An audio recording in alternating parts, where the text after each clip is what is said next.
Obrigado. Professor Clóvis Nunes. O senhor falou que Allan Kardec era maçom, ou foi maçom. Pergunto, como pode um espírito tão evoluído fazer parte da maçonaria, onde sabemos que ali estão os espíritos mais rudimentares, materialistas, egoístas, ateus, etc.? A pergunta demonstra um desconhecimento total da maçonaria. Primeiro passo, primeiro desconhecimento absurdo. Ninguém entra na maçonaria se for ateu.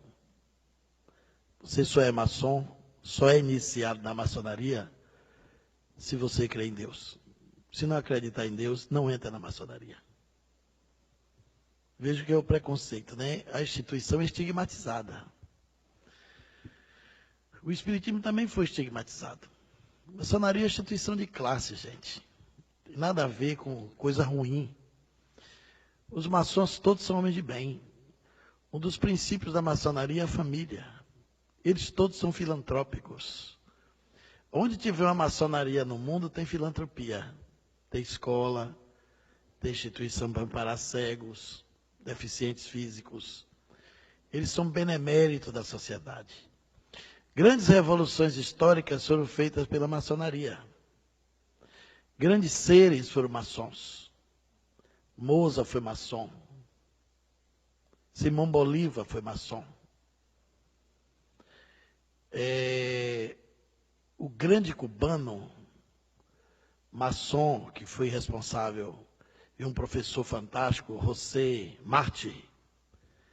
E quando Cuba se libertou, ele disse a grande frase do mundo. Quando perguntaram a ele se ele estava feliz com a libertação da independência de Cuba, ele disse não. Minha pátria é a humanidade. E onde tiver uma nação opressa, eu não estarei feliz enquanto ela não encontrar sua liberdade. Andrada, o responsável pela Inconfidência Mineira, foi maçom. Leon Denis, o grande filósofo espírita, foi maçom até a sua morte. No Brasil, tem milhares de espíritas maçons. Muitos maçons. A maçonaria é a reunião, um encontro que reúne as diferenças. Tem católicos, protestantes, muito poucos, mas tem, espíritas, tem padres maçons ativos, empresários, tem judeus maçons. O único critério exigido para você entrar, crer em Deus. A maçonaria não é ateia. Então, isso é um mero preconceito. Allan Kardec foi maçom antes de ser espírita. O fato é que antigamente no século XIX, aí vai o período da cultura, os maçons tinham um codinome. Eles tinham um pseudônimo. E não se apresentava com o nome original. Do mesmo jeito que Dom Pedro I foi maçom, e a maçonaria foi responsável pela independência do Brasil, foi tudo arquitetado lá, como a revolução também da Bolívia e outros grandes feitos da humanidade, foram conspirados na maçonaria. Tiradentes foi maçom. Tomás Antônio Gonzaga foi maçom. A Inconfidência Mineira toda foi maçônica. Então tem muitas coisas maravilhosas da maçonaria. E o grau 9º da maçonaria é um grau esotérico, onde se tem muito de espiritualidade. Eu não sou maçom, mas conheço a instituição. E fui numa loja maçônica em Curitiba, convidado para uma palestra. Uma loja belíssima, onde eu vi um dos poemas mais incríveis, em uma mesa de granito preto, e uma luz em cima, as letras cravadas no granito, embaixo o relevo branco, e uma caveira perfeita, quase polida, belíssima. Tem gente que não acha beleza na caveira, mas essa era bonita. E na frente da caveira tinha um verso, e você lia assim: ó mortal que aqui me vês, nesse estado em que hoje estou, eu já fui como tu és, um dia serás como hoje sou. Todo maçom tem o seu túmulo antecipado, devidamente cadastrado, para saber onde vai ser sepultado. Eles acreditam na vida após a morte. Eles chamam de Grande Oriente Eterno. É claro que é uma instituição toda simbólica. A maçonaria foi a guardiã do conhecimento humano na época que você não tinha como se libertar das opressões, não tinha direitos. Ela foi a instituição que guardou direitos, que garantiu a defesa das pátrias, os direitos civis, garantiu muita coisa útil. Então eu sei que a pessoa está no senso comum da maçonaria, que pensa que lá tem um bode preto, que eles fazem culto ao demônio. Também já pensaram isso no Espiritismo. Ainda tem gente que pensa hoje em dia. Então, é importante conhecer isso. A pergunta, de qualquer forma, revela a necessidade de conhecer. Quando Allan Kardec se tornou espírita, ele ficou sendo um maçom adormecido. Porque não existe ex-maçom. Você, quando não passa a frequentar, você é chamado de maçom adormecido. Eu estudei, durante 6 anos, fenômenos paranormais dentro da ordem maçônica. Tem muitos fenômenos lá. Que é uma instituição milenária e guarda muita coisa interessante. E é uma instituição benemérita, que merece todo o nosso respeito, nosso aplauso e consideração. Claro que tem os maus maçons, mas também tem os maus cristãos, tem os maus espíritas, tem os maus padres, tem os maus profissionais, tem os maus médicos, tem os maus advogados. Isso não macula a instituição. É um crime da estrutura humana. É um defeito humano que está em todas as posses e em todos os lugares. Então, Allan Kardec foi maçom, frequentou a loja de Leon Denis e os princípios que estão lá na Gênesis, aquelas frases potentosas de Deus, o grande arquiteto do universo, isso é maçônico. A ideia de trabalho, solidariedade e tolerância é maçônico. O princípio, o lábaro da Revolução Francesa, de igualdade, liberdade e fraternidade, é maçônico. Vem da maçonaria. Eles trouxeram e Allan Kardec incorporou. Na Revista Espírita, o espírito de Jacques Desmoulins se comunica, evocado na Sociedade de Estudos Espíritas de Paris, e sugere que o espiritismo faça uma aliança com a franco-maçonaria francesa e com a maçonaria europeia para expandir a doutrina na divulgação pelo mundo. E essas comunicações de Jacques Desmoulins, que é um mito da maçonaria, que foi um personagem templário, porque a maçonaria remonta ao tempo dos essênios, é uma instituição, portanto, milenária, trouxe essa abordagem que está na Revista Espírita. Quando eu fui ao Japão pela primeira vez, eu levei um fato paranormal maçônico que aconteceu na estação de Gez, em Paris. Eu pesquisei esse caso na Rua do Lavradio, na Biblioteca Maçônica, no Rio de Janeiro, que é uma das bibliotecas mais ricas do Brasil. São vários andares repletos de livros que estão esgotados, verdadeiras preciosidades do conhecimento literário em língua portuguesa. Só tem livro bom, portentoso. A história de Valdomiro Lorenz, que eu acabei de contar há pouco, eu li na Biblioteca Maçônica, comentava aqui antes da pergunta, Valdomiro Lorenz era maçom. E era espírita, e médium, e professor de Esperanto, e o maior filantropo que tinha na época. E eu descobri nessa biblioteca uma história poderosa. Como eu ia para o Japão pela primeira vez, eu queria chegar com um fato interessante. Entrei na Rua do Lavradio e subi na biblioteca para pesquisar uma outra coisa. Encontrei um fato espetacular. Quando Franklin Roosevelt quis jogar bomba em Hiroshima e Nagasaki, o presidente americano, que era pastor protestante e cristão, pediu o apoio da maçonaria. Porque a maçonaria até hoje tem muita força no mundo. Só no Brasil, o Grande Oriente, que são 2 potências, a Grande Oriente tem mais de 2.300 lojas. Você tem a Grande Loja e tem o Grande Oriente do Brasil, são 2 potências. Aí o Franklin Roosevelt pediu apoio da maçonaria para jogar a bomba, porque ele não queria ficar sem lastro, sem suporte.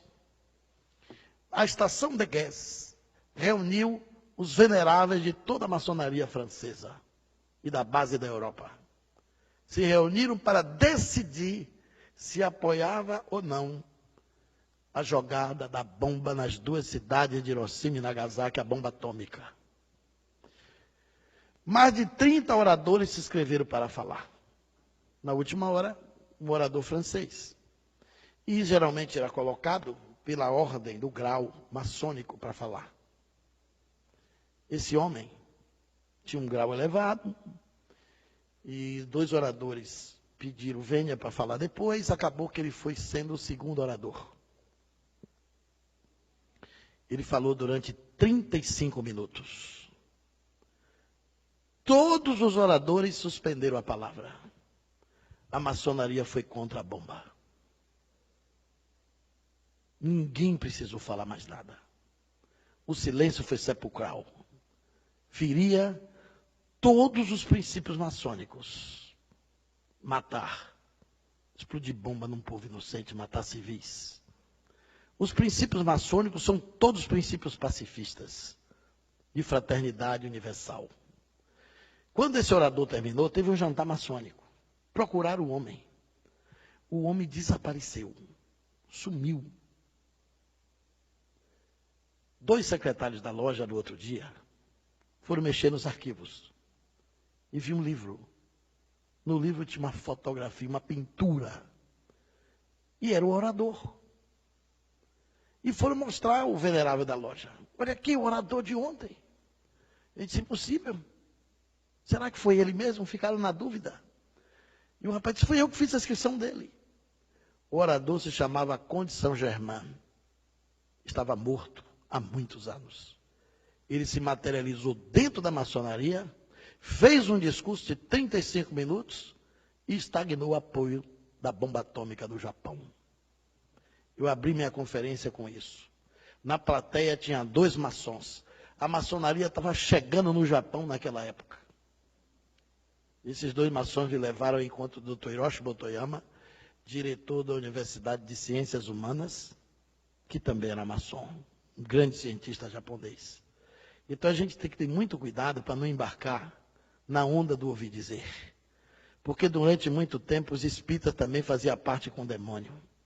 Na época do regime militar, os militares obrigaram os centros espíritas a ter livro de presença, e até hoje tem centro antigo que tem o por vacina. Aquilo é porque os militares receberam a queixa que os espíritas eram comunistas. Foi a cruzada dos militares espíritas que impediu que a ditadura fechasse todos os centros espíritas do país. Muito centro espírita foi apedrejado no começo do século, inclusive lá na Bahia, nos anos 40, 50, porque dizia que a gente evocava Satanás. E até hoje tem gente que pensa que o espiritismo e macumba é a mesma coisa.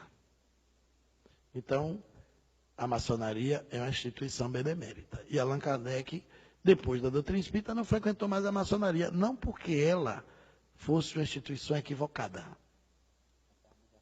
mas por causa dos afazeres, das obrigações, ou porque no espiritismo ele se descumpriu do dever de seguir os símbolos. E a maçonaria tem rituais, tem símbolos, tem paramento. O espiritismo não tem símbolo, não tem paramento, não tem nenhum tipo de ritual, não tem hierarquia, não tem rituais. Começou a ficar incompatível com a doutrina mais elevada, mais alta, que ele percebia com a filosofia e as suas pesquisas com o conhecimento espírita. Desculpe eu ter avançado na hora, mas eu roubei 30 segundos de Zé, 1 minuto do professor e os 15 segundos dele que ficou para trás.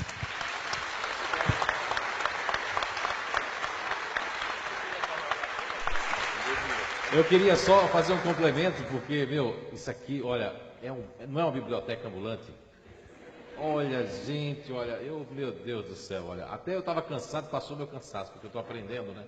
A gente está sempre aprendendo. Eu queria fazer só uma alusão, eu não conhecia a maçonaria. Eu via muito falar, ler e tudo mais. E o ano passado, acho que foi o ano passado, né? Foi eu, você e Débora. A gente foi receber um convite de uma loja para dar uma palestra por causa de um livro que e atiçou muito eles, que chamam o livro Arqueologia do Ser, né? Que eles estudam inclusive lá. E nós fomos convidados a uma palestra e tudo mais, tinha que ser convidado, foi o pessoal. E eu tinha uma curiosidade muito grande, né? Olha, acreditem que lá eu dei uma das melhores palestras da minha vida, não foi? Até eu que sou crítico de mim mesmo, que eu nunca... Foi um negócio fantástico, a energia. Meu, aquilo ali, aquelas pessoas estudando, eles estudam, eu não vi nem bode preto que me disseram.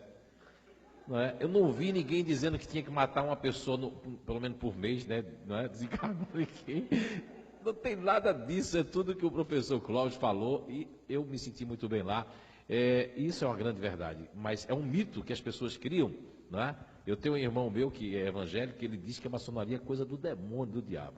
Nem sabe que a maçonaria faz tanto bem, né? Às vezes até os próprios evangélicos, né? Foi muito bom. Bem, eu também já fiz diversas, né, repetindo, palestras de maçonaria. Conheci, venho de uma família maçom, meu pai é maçom, fui dirigente de maçonaria do Grande Oriente, e também nunca vi na minha casa nada que fosse bode preto. Né? Aliás, na realidade, o bode preto já é expiatório mesmo. Viu? Eu não poderia ser ingrato com a maçonaria. Eu recebi já inúmeros convites na minha vida para ser maçom, mas devido à questão da seriedade que representa, eu convivi 35 anos com um maçom, grau 33, foi diretor de loja. Eles não chamam as esposas dos amigos, eles chamam de cunhadas. Quer dizer, eles são realmente beneméritos, fazem trabalhos maravilhosos, e foi uma das pessoas que eu tive a felicidade de conviver 35 anos, e foi uma das pessoas mais amáveis que eu conheci. Fiz várias conferências na loja dele, e fiquei impressionado que quando eu cheguei lá, a primeira coisa que eu vi foi o Aleph hebraico e o Taf, que é uma expressão que está lá em Isaías: eu sou o princípio e o fim, como está no Apocalipse, o Alfa e o Ômega. E ele escultua também a Arão, irmão de Moisés, que é o representante da espiritualidade no judaísmo. Então é uma instituição que, até onde eu conheço, muito séria, muito respeitável, e que nós espíritas jamais poderemos pensar ou ter esse pensamento da maçonaria.